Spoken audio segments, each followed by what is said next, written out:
এই ঘটনা উপলক্ষে 27শে রজবের রাতে মানে গত রাতে আমাদের দেশের বিভিন্ন মসজিদে নবী সাল্লাল্লাহু আলাইহি ওয়াসাল্লামের জীবনী, মেরাজের ঘটনা, বিভিন্ন বিষয়ের আলাপ আলোচনা ওয়াজ মাহফিল হয়েছে এবং এই উপলক্ষে অনেকে নফল জিকির আজকার, দোয়া, সালাত এবং অনেকে হয়তো রোজাও আছেন। কিন্তু রাসূল সাল্লাল্লাহু আলাইহি ওয়াসাল্লাম এর হাদিসের আলোকে আমরা যদি মেরাজের ঘটনাবলী পর্যালোচনা করি, আমাদের কাছে স্পষ্ট হবে যে রাসূল সাল্লাল্লাহু আলাইহি সাল্লাম বলেছেন একরকম, আমরা উম্মতরা আমল করছি অন্যরকম। সেই জন্য মেরাজের সঠিক শিক্ষা আমাদেরকে জানতে হবে এবং ওই সঠিক শিক্ষা অনুযায়ী আমল করতে হবে।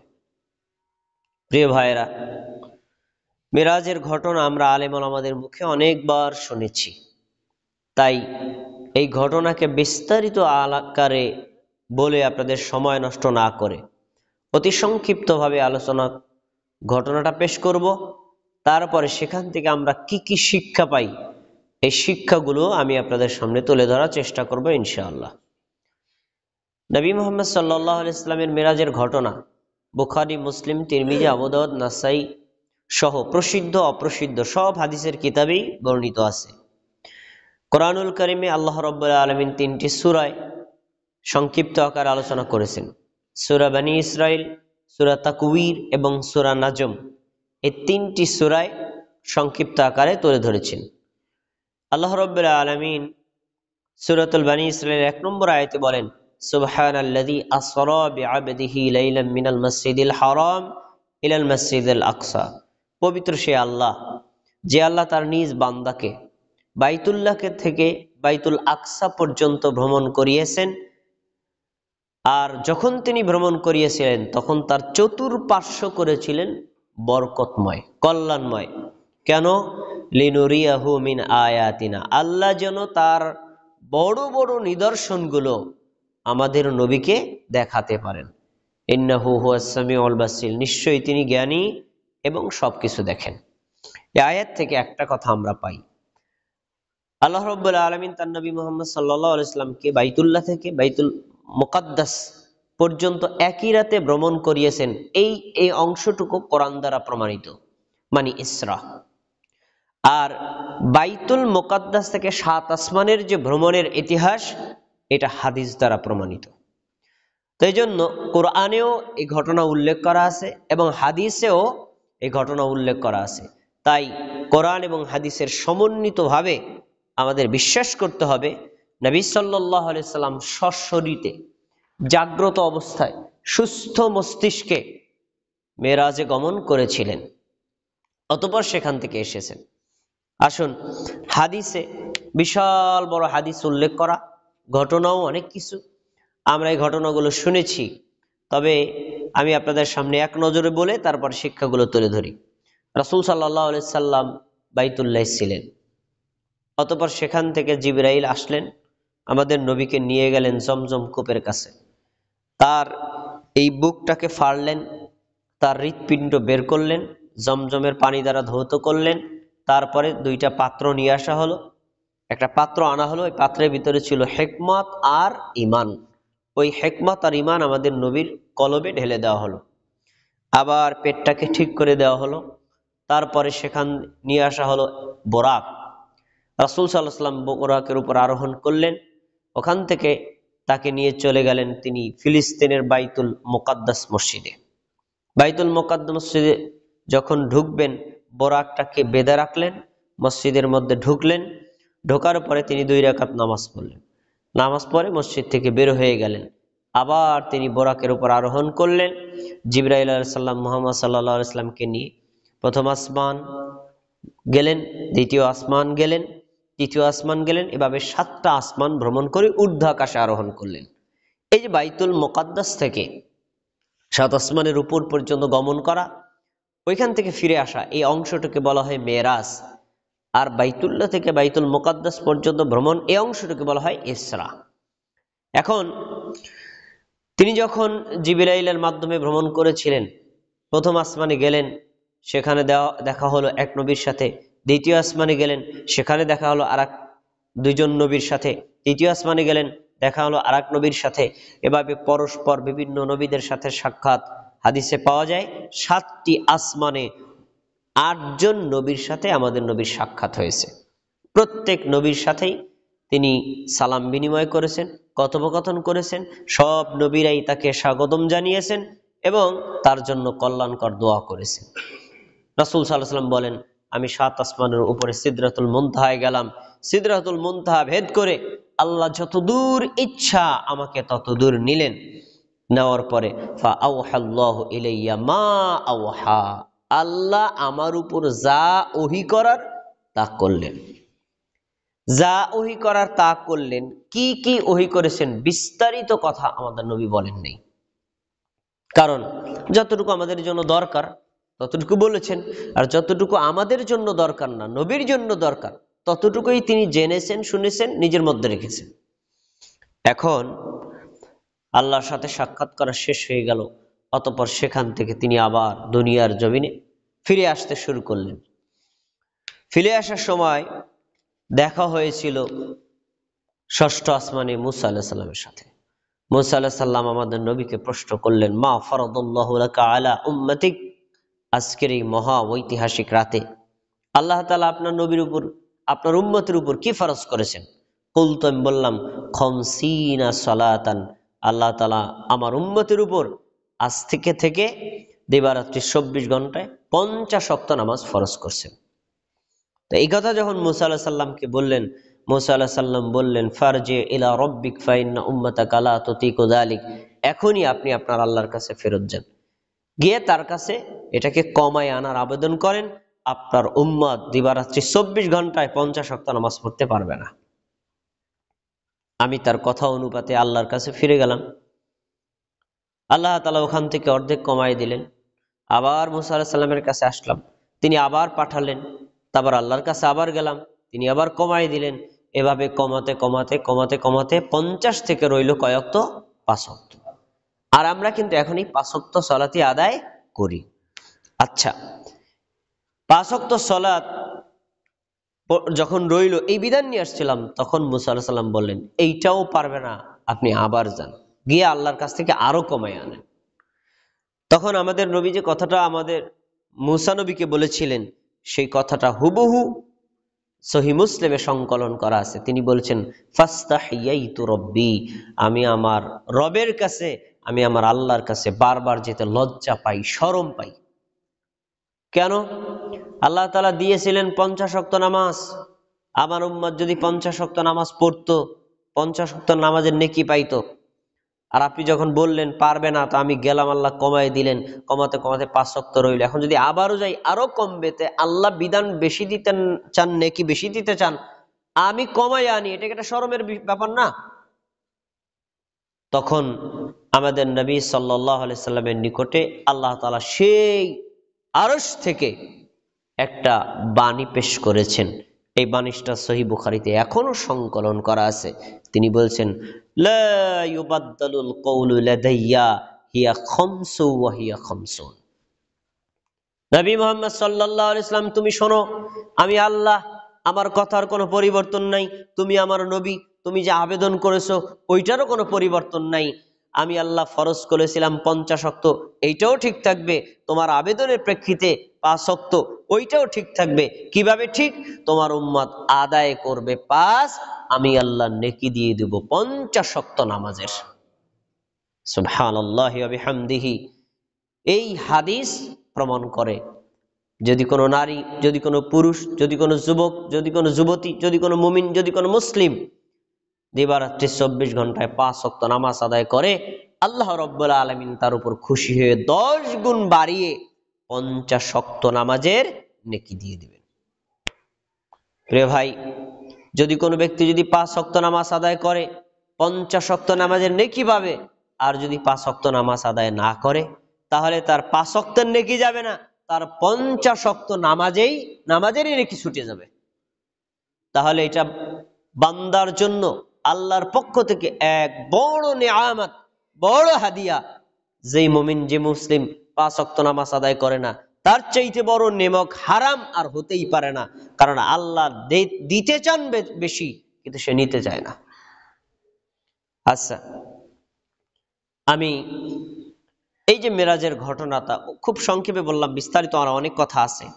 এখান থেকে আমরা কয়েকটা কথা শিক্ষণীয় বের করি। একটু আমাদিক তাকিয়ে শিক্ষণীয়গুলো তুলে ধরা, একটু বোঝার চেষ্টা করবেন। একটু সবাই খেয়াল করেন। আল্লাহ রাব্বুল আলামিন মুহাম্মদ সাল্লাল্লাহু আলাইহি ইসলামের উপরে জিবরাইলের মাধ্যমে কোরআন নাজিল করেছেন দীর্ঘ 23 বছরে। এই 23 বছরে জাকাতের বিধান, হজের বিধান, রোজার বিধান, আবার অন্যান্য যে সকল জিহাদের বিধান, অন্যান্য যত বিধান আছে, সব বিধানগুলো জিবরাইল আলাইহিস সালামকে বলেছেন, জিবরাইল এই আয়াতটা যাও, আয়াতটা নিয়ে নবীকে পাঠ করে শোনাবা। এই 10টা আয়াত নিয়ে যাও, যে নবীকে পাঠ করে শোনাবা। সব বিধানগুলো জিবরাইলের মাধ্যমে দুনিয়াতে পাঠিয়েছেন। আর যত আমল আছে সবগুলো আমলের মধ্যে শুধু একটাই ব্যতিক্রম ঘটিয়েছেন, নামাজের বিধানটা আল্লাহ তাআলা জিবরাইলের মাধ্যমে দুনিয়াতে নবীর কাছে না পাঠাইয়া স্বয়ং নবীকে আল্লাহর কাছে নিয়ে আল্লাহ নিজে দিয়েছেন। সুবহানাল্লাহ। তাহলে আমরা এই ঘটনার এই অংশ থেকে এই কথাটা বলতে পারি যে হজ, যাকাত, রোজা, দান, জিহাদ এগুলো ইসলামের গুরুত্বপূর্ণ ইবাদত হওয়া সত্ত্বেও এগুলো আল্লাহ আমাদের নবীকে আসমানে নিয়ে দেন নাই। নামাজ যেহেতু নিয়ে দিয়েছেন, তাহলে বোঝা যায় ইসলামের দৃষ্টিতে নামাজের চাইতে শ্রেষ্ঠ কোনো ইবাদত হতেই পারে না। যাকাত ফরজ, নামাজও ফরজ, কিন্তু যাকাতের চাইতে নামাজের গুণ হাজারো লক্ষ গুণ বেশি।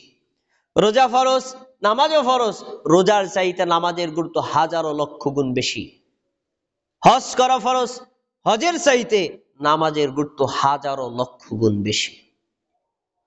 এজন্য মুহাম্মদ সাল্লাল্লাহু আলাইহি সাল্লামকে আল্লাহ তাআলা নিজে নিজের কাছে নিয়ে তারপরে নামাজটাকে ফরজ করেছেন। অথচ আমাদের সমাজে অনেক মুসলমান আছে, বংশগত মুসলমান, বাপদাদা মুসলমান, নিজের নামটাও কত সুন্দর ইসলামী নাম, 5 ওয়াক্ত নামাজ ঠিক মতো আদায় করে না। প্রিয় ভাই, এবার আমরা আরেকটি শিক্ষা নেব। আল্লাহ রাব্বুল আলামিন আমাদের নবীকে 7 আসমান ভেদ করে তার নিজের কাছে নিছেন। নেওয়ার পরে যখন তিনি আসবেন তখন 50 ওয়াক্ত নামাজ দিয়েছিলেন, কমতে কমতে রয়েছে কয়েকত? 5 ওয়াক্ত। আচ্ছা, এই 5 ওয়াক্ত নামাজ ফরজ, ওয়াজিব, সুন্নাত, মুস্তাহাব, নফল কোনটা? ফরজ না? এই 5 ওয়াক্ত নামাজ হলো ফরজ। তার মানে মেরাজের মূল শিক্ষা, মূল আমল, মূল গ্রহণযোগ্য, মূল হাদিয়া হলো 5 ওয়াক্ত ফরজ নামাজ। কিন্তু আমাদের সমাজের অনেক মুসলিমদেরকে দেখা যায় 5 ওয়াক্ত ফরজ নামাজের তোয়াক্কা করে না, জুমার নামাজের কোনো মূল্যায়ন করে না, ফরজ ইবাদতের কোনো মূল্যায়ন করে না।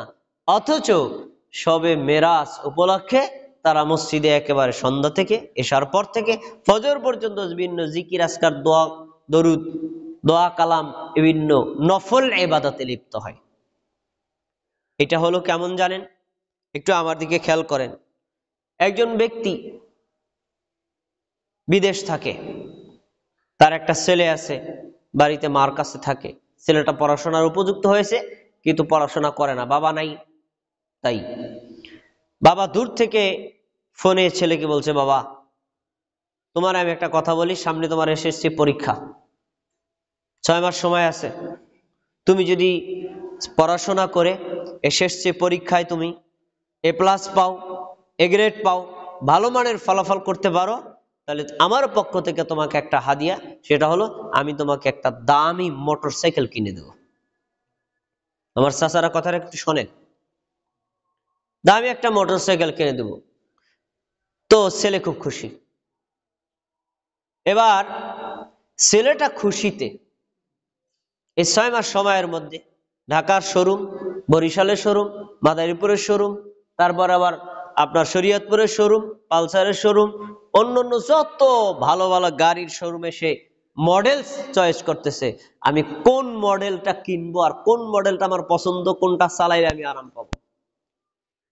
এই ছেলেটা সারা দিন রাত খালি শোরুমে ঘোরে, লেখাপড়ার ধারে কাছেও যায় না। পরীক্ষা আসছে, ছেলেটা ফেল করছে। এখন কি বাবা ছেলেটাকে মোটরসাইকেল কিনে দিবে? কথা বলেন তো আপনারা, দিবে?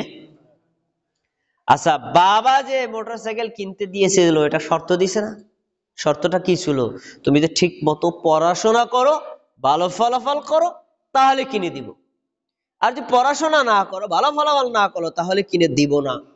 তা এখন বাবা বলল কি আর ছেলে করলো কি, যার ফলে ছেলের প্রত্যাশা কখনো পূরণ হবে না।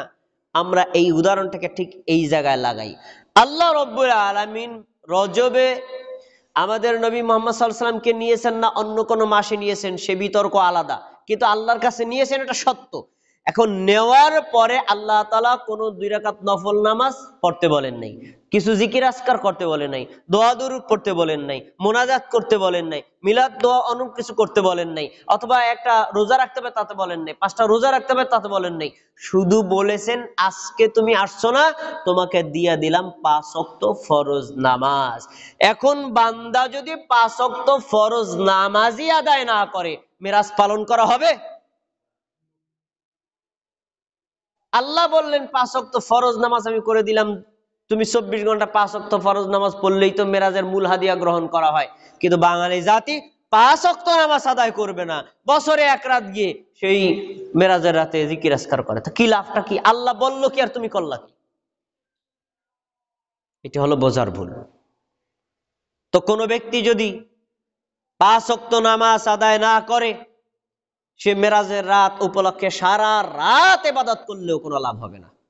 আর যদি 5 ওয়াক্ত নামাজ ঠিক মতো পড়ে, সে যদি মেরাজ উপলক্ষে জীবনে একটা সুবহানাল্লাহ না বলে, তাহলে তার কোনো ক্ষতি হবে না। তাহলে আমরা এখান থেকে যে শিক্ষাটা পেলাম, মেরাজ উপলক্ষে আমাদের 1 নম্বর কাজ 5 ওয়াক্ত নামাজ ঠিক মতো আদায় করা। মেরাজের 2 নম্বর আমলীয় শিক্ষা, আমাদের নবী মুহাম্মদ সাল্লাল্লাহু আলাইহি ওয়াসাল্লাম একটা রাতের মধ্যে বাইতুল্লাহ থেকে বাইতুল মুকাদ্দাস, সেখান থেকে 7 আসমান ভ্রমণ করে আবার দুনিয়াতে আসবেন। তার ব্যস্ততা কি কম ছিল না বেশি ছিল? বেশি ছিল। সেই ব্যস্ততার মধ্যেও আমাদের নবী একটা আমল পরিত্যাগ করেননি। সে আমলটা কি? তিনি বললেন, আমি বাইতুল মুকাদ্দাস মসজিদে আসলাম, ফাদাখালতু ফিহি, আমি মসজিদে প্রবেশ করলাম, ফাসাল্লাইতু ফিহি রাকাতাইন, 2 রাকাত নামাজ পড়লাম, সুম্মা খরাজতু, তারপরে মসজিদ থেকে বেরিয়ে গেলাম। তো আমাদের নবী মসজিদে ঢোকার পরে কি করেছিলেন? সেই রাতে 2 রাকাত নামাজ পড়েছিলেন। এত বড় মহা ব্যস্ত রাত্রি, 7 আসমান ভ্রমণ করে আবার দুনিয়াতে আসতে হবে, আমরা মনে করতাম কি 2 রাকাত নফল নামাজ না পড়লে কি হয়, থাক পড়া দরকার নেই। কিন্তু আমাদের নবী এত ব্যস্ততার পরেও মসজিদে ঢোকার পর 2 রাকাত নামাজ বর্জন করেন নাই। তাহলে মেরাজ উপলক্ষে আমাদের 2 নম্বর সুন্নতি আমল হলো, পৃথিবীর যে জায়গায় যে কোনো মসজিদে আমরা ঢুকবো, ঢোকার পরে বসে যাব না 2 রাকাত নামাজ পড়বো? দুখুলুল মসজিদ, 2 রাকাত সালাত আদায় করা। 24 ঘন্টায় যে কোনো সময় ঢোকেন, এমনকি জুমার দিন মসজিদে ঢোকার পরে যদি দেখেন ইমাম সাহেব খুতবা দিচ্ছেন, খুতবা দেয়, আপনি আগে 2 রাকাত নামাজ পড়বেন, তারপরে বসবেন। নামাজ না পড়ে মসজিদে বসার পারমিশন ইমাম, খতিম, আলেম, মুফতি, মাওলানা কারো জন্যই নাই। এটা হলো মেরাজের 2 নম্বর শিক্ষা। এবার মেরাজ উপলক্ষে আমাদের 3 নম্বর শিক্ষা হলো, আল্লাহ সুবহানাহু ওয়া তাআলা আমাদের নবী মুহাম্মদ সাল্লাল্লাহু আলাইহি সাল্লামকে বাইতুল্লাহ থেকে বাইতুল মুকাদ্দাস, সেখান থেকে 7 আসমান ভেদ করে আমাদের নবীকে উপরে নিয়েছেন। কার কাছে নিয়েছিলেন বলেন তো? আমাদের নবী মুহাম্মদ সাল্লাল্লাহু আলাইহি সাল্লাম মেরাজের রাতে কার কাছে গিয়েছিলেন? আল্লাহর কাছে। তো যদি সেই রাতে আল্লাহর নবী মুহাম্মদ সাল্লাল্লাহু আলাইহি সাল্লাম আল্লাহর কাছেই গিয়ে থাকেন 7 আসমান ভেদ করে উপরে, তাহলে আল্লাহ কোথায় আছেন? এইটা একটা প্রশ্ন। তাহলে আল্লাহ কোথায় আছেন? আমাদের দেশের সাধারণ মানুষ মেরাজের ঘটনা শোনে, বলে, বিশ্বাস করে, কিন্তু এই মেরাজের ঘটনা থেকে কখনো একটু চিন্তা ফিকির করে না যে আমরা বিশ্বাস করি কি আর বলি কি। আমাদের সমাজের মানুষগুলো তিন শ্রেণীতে বিভক্ত। এক শ্রেণীর মানুষ বিশ্বাস করে আল্লাহ রাব্বুল আলামিন আছেন সব জায়গাতে, কোনো জায়গা বাকি নেই। তো সব জায়গার মধ্যে আমার পায়ের নিচে জায়গা, ওটাও তো জায়গা, তাহলে কি আমার পায়ের নিচে আল্লাহ আছে? এটা কি আল্লাহকে অপমান করা হয় না? পেশাবখানা, পায়খানা, পতিতালয়, নিকৃষ্ট জায়গা আছে না, মদের আড্ডাখানা, এইসব জায়গাও কি আল্লাহ আছে? তাহলে আল্লাহ কি অপমান করা হয় না? এই জন্য পৃথিবীর সব জায়গাতে আল্লাহ আছে এই বিশ্বাস না আছে কোরআনে, না আছে হাদিসে। এটা হলো একটা একেবারে ভ্রান্ত বিশ্বাস। 2 নম্বর বিশ্বাস হলো, কিছু মানুষ মনে করে আল্লাহ আছে প্রত্যেকটা মানুষের কলবে। তা আমরা এখানে যদি 50 জন লোক উপস্থিত থাকি, 50 জন মানুষের 50টা কলব, এক একটা কলবে যদি এক একজন আল্লাহ থাকে, এই মসজিদে তো আল্লাহ হয়ে গেল 50 জন। অথচ আমরা সবাই জানি আল্লাহ কি? আল্লাহু আহাদ, আল্লাহ হলেন এক এবং একক। তো কেউ যদি বলে আল্লাহ আছে প্রতিটি মানুষের কলবে, এই পৃথিবীতে মানুষের সংখ্যা 200 কোটি, 250 কোটি, তাহলে কি আল্লাহ কি 250 কোটি? এই বিশ্বাস কোরআন হাদিসে কোথাও নাই। এবার আসেন 3 নম্বর বিশ্বাস, আল্লাহ রাব্বুল আলামিন আছেন 7 আসমানের উপরে, আরশের উপরে। এই বিশ্বাসের কথা আছে কোরআনে, এই বিশ্বাসের কথা আছে হাদিসে। আর তার জ্বলন্ত প্রমাণ মেরাজের ঘটনা। নবী মুহাম্মদ সাল্লাল্লাহু আলাইহি ওয়াসাল্লাম 7 আসমান ভেদ করে আল্লাহর সাথে সাক্ষাৎ করতে গিয়েছিলেন। আরে আল্লাহ যদি সব জায়গায় থাকে, নবী যেখানে শোয়া ছিলেন ওখানেও তো আল্লাহ আছে। আল্লাহ যদি সব জায়গায় থাকে, নবী তো বাইতুল মুকাদ্দাসে গেলেন, সেখানেও তো আল্লাহ আছে। তাহলে 7 আসমান ভেদ করে উপরে গেলেন কারো? তাহলে প্রমাণিত হয় আল্লাহ আছেন 7 আসমানের উপরে, আরশের উপর। সূরা তাহার 5 নম্বর আয়াতে আল্লাহ বলেছেন আর রহমানু আলাল আরশি ইস্তাওয়া, দয়াময় আল্লাহ আছেন আরশের উপরে, আরশের উপরে আছেন, এটাই সঠিক বিশ্বাস। এই মেরাজের ঘটনা তার জ্বলন্ত প্রমাণ। তাহলে আমরা এখান থেকে একটা আকীদা শুদ্ধ করে নেব, আল্লাহ আছেন আরশের উপরে, আল্লাহ আছেন 7 আসমানের উপরে। নুরুল আমিন ভাই মাঝখানে বসেন, আপনি বসে একটু শান্তভাবে থামাই দেন। আচ্ছা, এবার আমরা এখান থেকে আর একটা শিক্ষা বের করব। নবী মুহাম্মদ সাল্লাল্লাহু আলাইহি ওয়াসাল্লাম আল্লাহর সাথে সাক্ষাৎ করতে গিয়েছিলেন। আল্লাহ তাআলা কি দেখেছিলেন? আল্লাহকে কি দেখেছিলেন? এটা একটা প্রশ্ন। সাহাবীদের মধ্যে এই বিষয়ে বিভক্ত হয়েছে। আব্দুল্লাহ ইবনে আব্বাস রাদিয়াল্লাহু তাআলা আনহু বলেন, তিনি আল্লাহকে দেখেছেন সর্বচক্ষু দ্বারা না, অন্তরচক্ষু দ্বারা। আব্দুল্লাহ ইবনে মাসউদ রাদিয়াল্লাহু তাআলা আনহু বলেন, আল্লাহকে দেখেন নাই, তিনি দেখেছিলেন জিবরাইলকে, রফরফকে।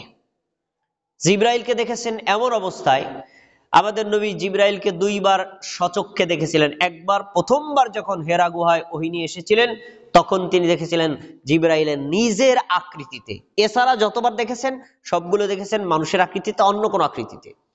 আর দ্বিতীয়বার দেখেছিলেন এই মেরাজের রাতে। কি রাসূল সাল্লাল্লাহু আলাইহি ওয়াসাল্লাম বলেন যে যখন তাকে দেখেছিলেন, তখন দেখেছিলেন যে এই জমিনে হলো তার পা, আসমানে তার মাথা, পুরো দিগন্ত সে আছে, এমনকি তার আছে 600 ডানা।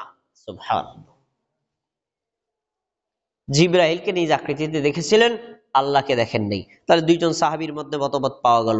আব্দুল্লাহ ইবনে আব্বাস বলেছেন আল্লাহকে দেখেছেন চোখ দ্বারা না, দেখেছেন কি দিয়া? অন্তর দ্বারা। আর আব্দুল্লাহ ইবনে মাসউদ বলছেন দেখেছেন আল্লাহকে না, দেখেছিলেন জিবরাইলকে, রফরফকে। আচ্ছা, এবার আছেন আরেকজন সাহাবী, একেবারে নবী সাল্লাল্লাহু আলাইহি ওয়াসাল্লামের কলিজার টুকরা, নিজস্ব লোক, আয়েশা রাদিয়াল্লাহু তাআলা আনহা। তিনি বলছেন আল্লাহ তাআলাকে তিনি দেখেন নাই। আল্লাহকে তিনি দেখেন নাই, তবে আল্লাহর সাথে কথোপকথন হয়েছে, আল্লাহর অস্তিত্ব তিনি পুরোটাই সেখানে অনুভব করেছেন। এই দলিলটা আমি একটু পরে দিচ্ছি। এই দলিলটা দেওয়ার আগে আমাদের সমাজের কিছু মানুষের কথা বলি। কিছু মানুষ বলে ইমাম আবু হানিফা রাহিমাহুল্লাহ স্বপ্নে 99 বার আল্লাহকে দেখেছেন। কয়বার? 99 বার। আমি ওই 99 ধরলাম না, 100 বারই পূর্ণ করলাম, ধরেন 100 বার দেখছে। এবার আবু হানিফা রাহিমাহুল্লাহ যদি আল্লাহ তাআলাকে 100 বার দেখেন, এবার আপনার কাছে জিজ্ঞাসা, আল্লাহর কি আকার আছে না নিরাকার? বলেন তো ভাই। যখনই এই প্রশ্ন করব তখন তার উত্তর বের হবে আল্লাহ নিরাকার। তা আপনি একটু আগে বললেন ইমাম আবু হানিফা রাহিমাহুল্লাহ আল্লাহকে দেখেছিলেন 99 বার, আবার আপনি বলেন যে আল্লাহ নিরাকার। যদি নিরাকার হয় তা দেখলো কি? আর যদি দেখেই থাকে তা নিরাকার হয় কেমনে? বুঝান তো ভাই, আমারে বুঝান একটু। আপনার বক্তব্য আর আকীদার সাংঘর্ষিক কেন? আপনার বক্তব্য আর আকীদার সাংঘর্ষিক কেন? কোনটা সত্য? একটা সত্য হবে, হয় আল্লাহ নিরাকার হলে তিনি দেখেন নাই, এটা সত্য হবে। আর যদি দেখেই থাকেন তাহলে আল্লাহ নিরাকার নন, এটাই সত্য। কোনটা সত্য বলেন? আল্লাহ তাআলা নিরাকার এ আকীদা কোরআনেও নাই, এ আকীদা হাদিসেও নাই, এ আকীদা ফিকহের কিতাবেও নাই, এ আকীদা চার মাযহাবের ইমামদেরও নাই। এটা হলো ভ্রান্ত আকীদা। অবশ্যই আল্লাহর আকার আছে, কিন্তু ওই আকারটা শুধু আল্লাহর সাথেই তুলনার যোগ্য, পৃথিবীর কোন সৃষ্টির সাথে তুলনার যোগ্য না। আল্লাহ কার মতো? আল্লাহ আল্লাহর মতোই। আল্লাহর সাথে তুলনা দেওয়ার মতো সৃষ্টি আল্লাহ কাউকে সৃষ্টি করেন নাই। অতএব আল্লাহ নিরাকার এটা একটা ভুল বিশ্বাস। তার বাস্তব প্রমাণ আমাদের নবী মেরাজের রাতে আল্লাহর সাথে দেখা করতে গেলেন। আরে যদি আল্লাহ নিরাকারই হয় তা কার সাথে দেখা করলেন? হাওয়ার সাথে কোনো দেখা হয়? আপনাদেরকে যদি বলি ভাই আমার বাড়িতে বেড়াইতে যায়েন অমুক সময়, তা আপনার আমার বাড়িতে ঢুকছেন আর আমি বাড়ি থেকে পালাই গেলাম, এটা কি আপনাদেরকে অপমান করা হলো না? আমার বাড়িতে গেলেন, আমি দাওয়াত দিয়ে নিলাম, আমি বাড়িতে উপস্থিত নাই, এটা আপনাদের অপমান করা হলো না? তা আল্লাহর নবীকে আল্লাহ তার নিজের কাছে নিলেন, আল্লাহ নিরাকার দেখাই দিলেন না, বা আল্লাহ নিরাকার, তিনি তার কোনো আকৃতিই নাই, তাহলে এত কষ্ট করে নিলেন কি জন্য? এজন্য আমাদের এই বিশ্বাসটাকে ঠিক করতে হবে, আল্লাহ তাআলা নিরাকার নন। অবশ্যই আল্লাহর আকার আছে, আল্লাহর আকার কারোর সাথে তুলনা করা যাবে না। একটু সূত্র কথা জেনে নিন। পৃথিবীতে চর্মচক্ষু দ্বারা কোন মানুষের পক্ষে আল্লাহকে দেখা সম্ভব নয়। মুসা আলাইহিস সালাম আল্লাহর কাছে বলেছিলেন, আল্লাহ আরিনি আনজুর ইলাইক, আল্লাহ আমাকে একটু সুযোগ না, আমরা দেখব। তখন তিনি বলছেন, লাং তারানি, কখনো তুমি আমাকে দেখতে পারবা না। এই কখনোর মিনিং হলো দুনিয়াতে কখনো দেখতে পারবা না। দুনিয়াতে আমাদের যে চোখের পাওয়ার, আল্লাহকে কখনো দেখা সম্ভব নয়। কিয়ামতের দিন যারা আমরা জান্নাতে যাব, আল্লাহ তাআলা আমাদেরকে সেরকম চোখের পাওয়ার দিবেন যে কিয়ামতের দিন আমরা আল্লাহকে দেখতে পারবো। কিয়ামতের দিন জান্নাতে গিয়ে আল্লাহর দিদারের চাইতে শ্রেষ্ঠ কোনো নিয়ামত আর হতে পারে না। এখন এবার রাসূল সাল্লাল্লাহু আলাইহি ওয়াসাল্লাম মেরাজের রাতে চর্মচক্ষু দ্বারা আল্লাহকে যে দেখেন নাই, তার জন্য একটা হাদিস বর্ণিত আছে। হাদিস থেকে 3টা শিক্ষা আছে। আমি 3টা শিক্ষা একটু আপনাদের সামনে তুলে ধরতে চাই। দেখেন, সহিহ মুসলিমের হাদিস। মাসরুক রাহিমাহুল্লাহ বলেন, কুনতু মুত্তাকিয়ান ইনদা আয়েশা, আমরা একদিন নবীর স্ত্রী আয়েশার কাছে ছিলাম হেলান দেওয়া অবস্থায়। فقالت يا أبا عائشة ثلاث من تكلم بواحدة منهن فقد أعظم على الله الفرية। মাসরুক, তুমি শোনো, পৃথিবীর মধ্যে কোন মানুষ যদি 3টা কথা বলে, তাহলে জেনে রাখবা সেই 3টা কথা বলা লোকটা হলো আল্লাহর উপর চরম মিথ্যা অপবাদ দানকারী। 3টা কথা কেউ যদি বলে তাহলে সে আল্লাহর উপর চরম মিথ্যা অপবাদ দিল, মানে 3টা মিথ্যা কথা আল্লাহর নামে বলল, নবীর নামে বলল। মাসরুক বলেন, এ কথা শোনার পর আমি নবীর স্ত্রী আয়েশাকে বললাম, ওমা হুন্না, সেই 3টা কথা কি আমারে বলেন তো। আচ্ছা, এবার তিনি বলছেন 3টা কথা কি। 1 নম্বর, মান জামান্না মুহাম্মাদান রাআ রাব্বাহু ফাকাদ আযমা আলাল্লাহিল ফিরিয়া। কোন মানুষ যদি বলে মুহাম্মদ সাল্লাল্লাহু আলাইহি ওয়াসাল্লাম চর্মচক্ষু দ্বারা আল্লাহকে দেখেছেন, এই কথা বললে বুঝতে হবে সে আল্লাহর উপর চরম মিথ্যা অপবাদ দিয়েছে। একথা যখন নবীর স্ত্রী আয়েশা বললেন, এই বাক্য দ্বারা প্রমাণিত হয় আমাদের নবী চর্মচক্ষু দ্বারা আল্লাহকে দেখেন নাই।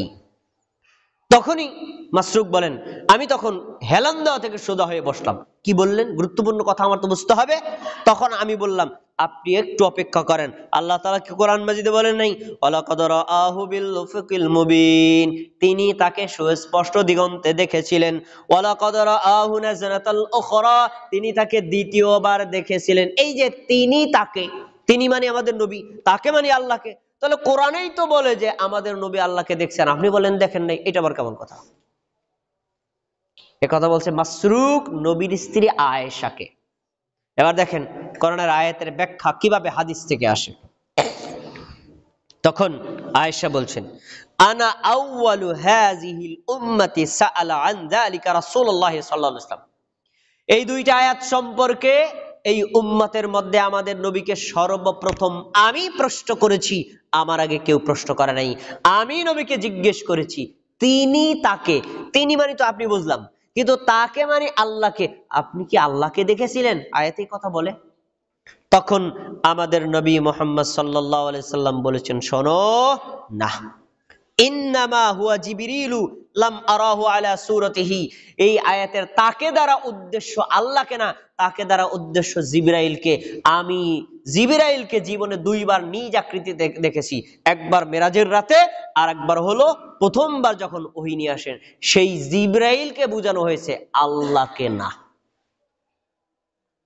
কেননা তুমি কি আয়াত পড়ো নাই যে পৃথিবীতে কোন মানুষের চক্ষু লা তুদরিকুল আবসার ওয়া হুয়া ইউদরিকুল আবসার, পৃথিবীর কোন মানুষের চক্ষু আল্লাহকে বোধগম্য করতে সক্ষম না, দুনিয়ার চক্ষু দ্বারা আল্লাহকে দেখা যাবে না। তাহলে এই আয়াত, এই হাদিসের এবং এই অংশ থেকে প্রমাণিত হলো আমাদের নবী সর্বচক্ষু দ্বারা আল্লাহকে দেখেন নাই, তবে স্বপ্নে দেখেছিলেন। এটা সুনানে তিরমিজিতে আছে।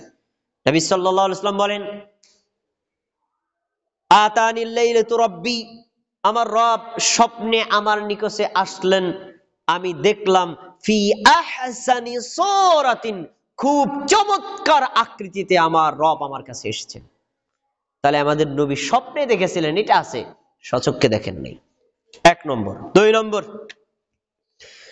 শোনো, কেউ যদি এ কথা বলে, ওমান জামা আন্না রাসূলুল্লাহ সাল্লাল্লাহু আলাইহি ওয়াসাল্লাম কাতামা শাইআন মিন কিতাবিল্লাহি ফাকাদ আযমা আলাল্লাহিল ফিরিয়া।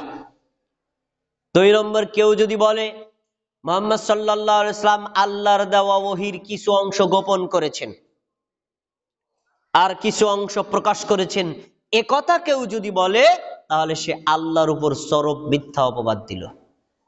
এরকম মিথ্যা অপবাদ দেওয়া মানুষ আছে।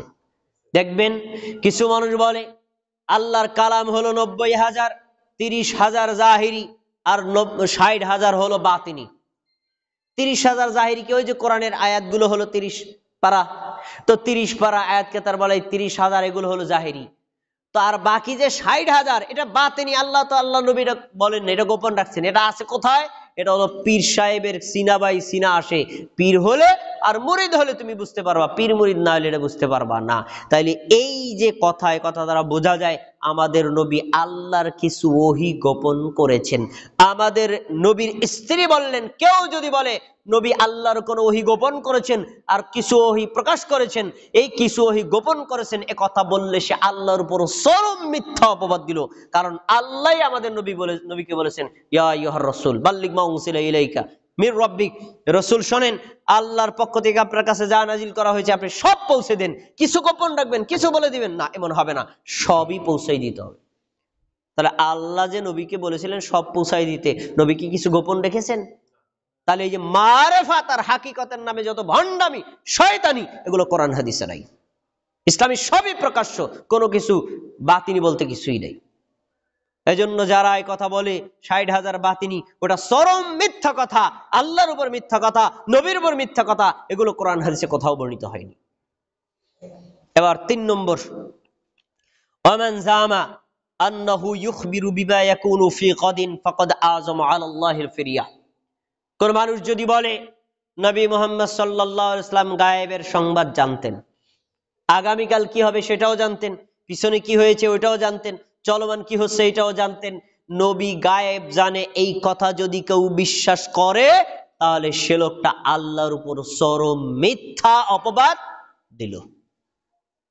আচ্ছা বলেন তো, বাংলাদেশে কি এমন কোনো মানুষ নাই যারা এই কথা বিশ্বাস করে নবী গায়েব জানে? আরে ভাই, নবী গায়েব জানে এটা তো বিশ্বাস করার লোকের অভাবই নাই।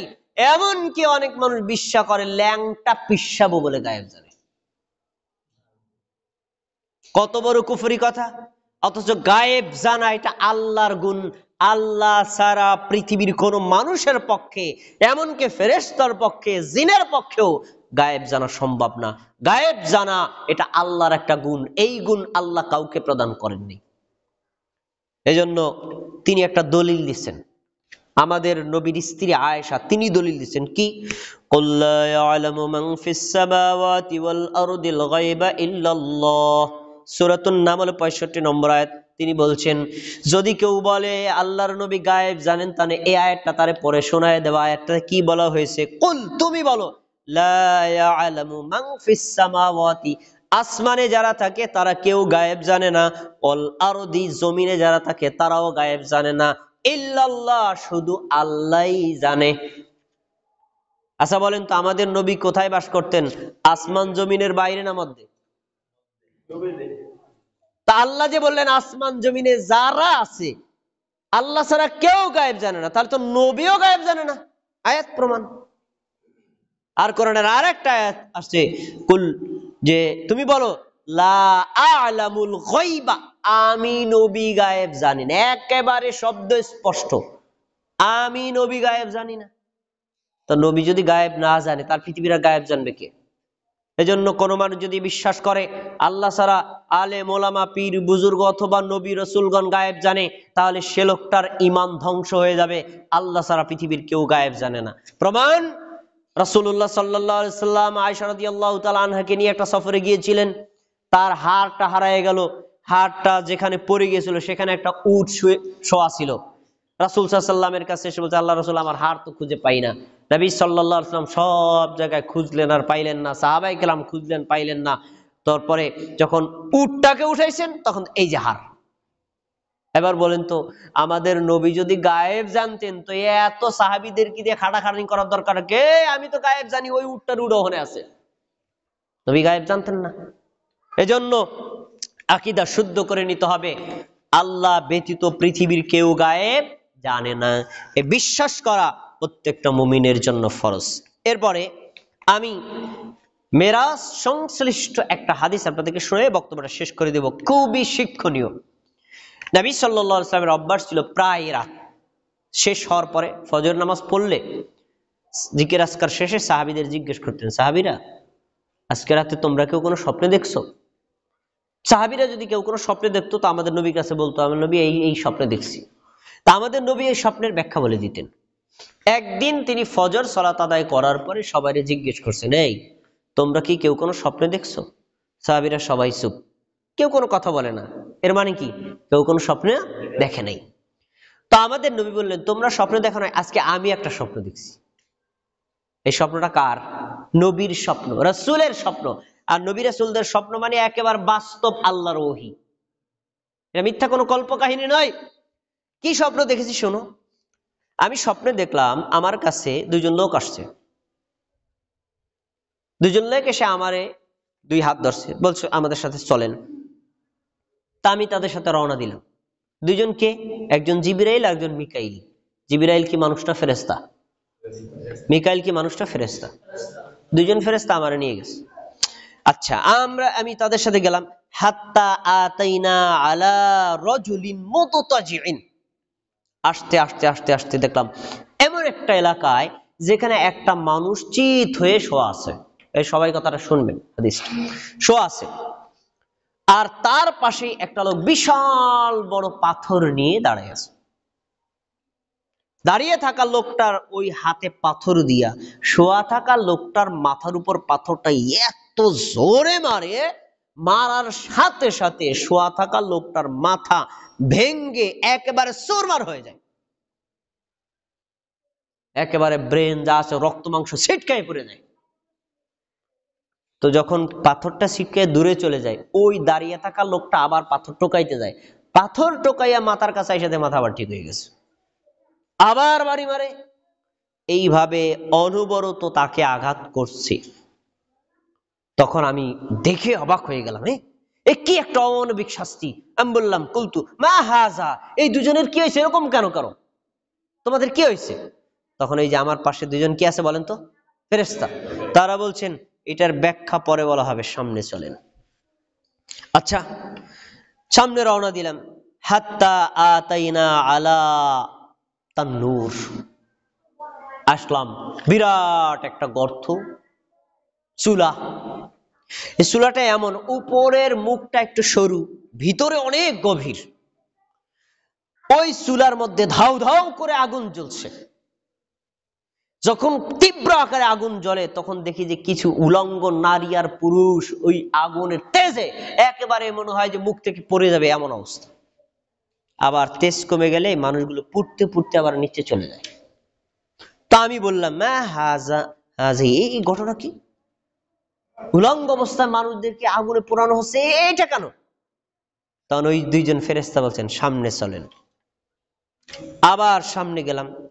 সামনে যেতে যেতে দেখলাম একটা লোক, তার হাতে লোহার আশ্রা।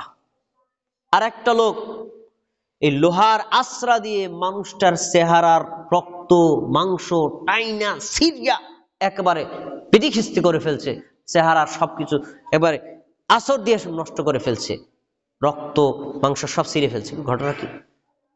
আমি বললাম এরকম হচ্ছে কারো? তখন তারা বলছেন সামনে চলেন। এবার আরো সামনে গেলাম। সামনে গিয়ে দেখলাম একটা নদী। নদীর মধ্যে যে পানি, ওইটা আসলে স্বাভাবিক পানি না, পুষ রক্ত মাংস গন্ধ, তীব্র খারাপ জায়গা। ওটার মধ্যে একটা মানুষ সাঁতার কাটতেছে। তীরে, নদীর তীরে একটা লোক দাঁড়িয়ে আছে, তার হাতে একটা পাথর। তো ওই পাথরটা যখন লোকটা সাঁতার কাটতে কাটতে হয়রান হতে হতে নদীর তীরে উঠবে, কাছে আসে, তখন ওই তীরে থাকা লোকটা পাথর নিক্ষেপ করে তার মাথার উপর লাগে, আবার সে ওইটার ভিতরে হাবুডুবু খায় আর সাঁতার কাটে। এভাবে শাস্তি দিতেই আছে। আমি বললাম এরকম অমানবিক শাস্তি হচ্ছে কেন? তখন তারা বলছেন সামনে চলেন। সামনে নিয়ে গেলেন।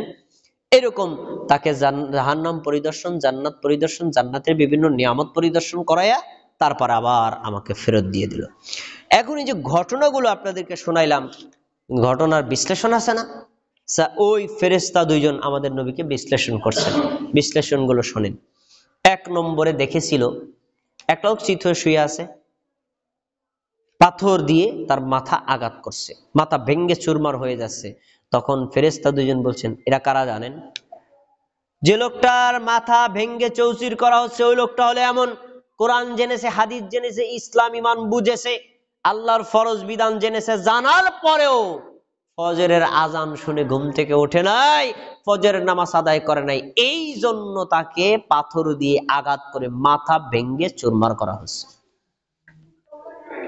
তাহলে হাদিসের অংশ থেকে প্রমাণিত হয় ফজর সালাত কেউ যদি ঠিকমতো আদায় না করে, কিয়ামতের দিন তাদেরকে পাথর দিয়ে আঘাত করে মাথা ভেঙ্গে চুরমার করে দেওয়া হবে। 2 নম্বর, ওই চুলার মধ্যে মানুষগুলো আগুনে পুড়ছে, এরা কারা? এরা হলো স্বামী স্ত্রী বহির্ভূত জেনার সাথে লিপ্ত যারা ছিল, তারা ওই নারী পুরুষদের আগুনে পোড়ানো হচ্ছে। যতদিন পর্যন্ত তাদের অপরাধের শাস্তি শেষ না হবে ততদিন পর্যন্ত আগুনে তাদেরকে পড়তেই হবে। এটা হলো জেনার শাস্তি। 3 নম্বর, যখন আমি দেখলাম ওই যে আঙ্গুল দিয়ে লোহার আশ্রা দিয়ে চেহারা একদম চৌচির করে ফেলেছে, রক্ত মাংস সব ছিলে ফেলছে, এটা কি? এটা হলো ওই লোক যারা পরস্পরের মধ্যে মিথ্যা কথা বলে, গীবত বলে মানুষের মধ্যে সম্পর্ক নষ্ট করে।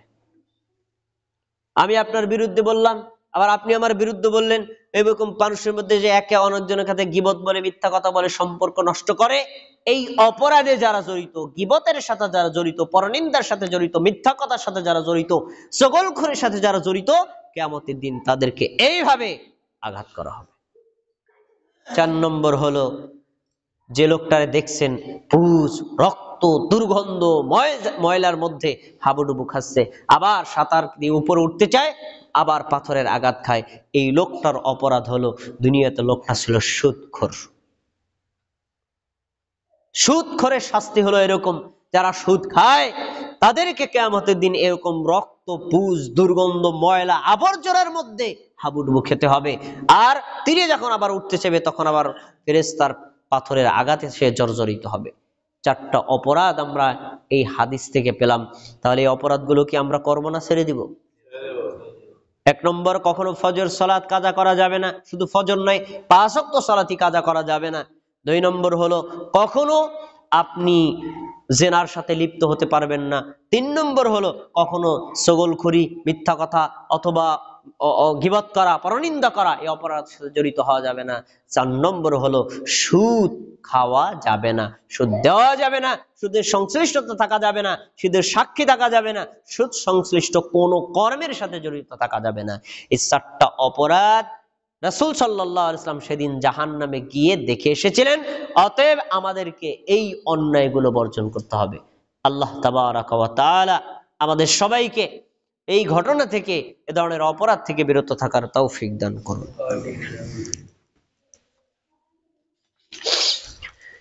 ইন্নাল হামদালিল্লাহ নাহমাদুহু ওয়া নাস্তাঈনুহু ওয়া নাস্তাগফিরুহু ওয়া নু'মিনু বিহি ওয়া নাতাওয়াক্কালু আলাইহি ওয়া নাউযু বিল্লাহি মিন শুরুরি